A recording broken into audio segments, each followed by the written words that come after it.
ஆமா. அந்த எண்ணெய் தேய்க்கிறதுலயே நெறைய பேருக்கு சந்தேகம் இருக்கு மேம். ஆமா. எந்த பக்கம் நமக்கு தேய்க்கணும்? எப்படி எண்ணெய் வைக்கிறது?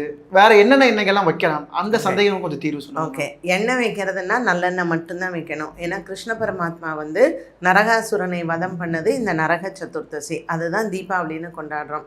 ஸோ கிருஷ்ண பரமாத்மாவுக்கு தெரியும் நரகாசுரன் தன்னுடைய பிள்ளை தான். யார் அவரை கொலை பண்ணுறான்னா சத்யபாமா தான் அவளை வந்து வதம் பண்ணுறா. ஸோ அவன் வரம் வாங்கிக்கிறான். நரகாசுரன் வந்து தன்னுடைய தாய் மட்டும்தான் தன்னை கொல்ல முடியும் அப்படின்னு சொன்ன வரத்தை வாங்கி சத்யபாமா மூலமாக கிருஷ்ணர் வந்து அவர் வந்து சூத்திரதாரின்னு சொல்லுவாங்க கிருஷ்ணரை. ஸோ கரெக்டாக அவர் பிளான் பண்ணுறாரு. தன்னுடைய புத்தி கூர்மையால் நரகாசுரனை சத்யபாமா கையால் வதம் பண்ணுறார். ஸோ சத்யபாமாவும் தானும் வதம் பண்ணதுனால இது என்ன இருந்தாலும் அது ஒரு கொலை பாவம் தானே.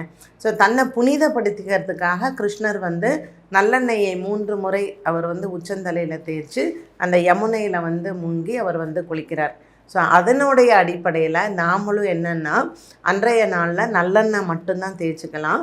இந்த நல்லெண்ணெயை என்ன பண்ணுவாங்கன்னா நாள் இரவே வந்து நல்லா காய வைப்பாங்க. நல்லெண்ணெய் நல்லா அப்படி பொங்கி வரும்போது கொஞ்சோண்டு அதில் சாம்பிராணி, ஒரு துண்டு விரலி மஞ்சள், 2 பச்சரிசி, அதே மாதிரி ஒரு காஞ்ச மிளகா, இது எல்லாம் போட்டு தான் இந்த எண்ணெயை காய்ச்சுவாங்க. ஸோ தீபாவளி எண்ணெய் அப்படிங்கிறதே ஸ்பெஷலாக இப்படி காய்ச்சறது தான்.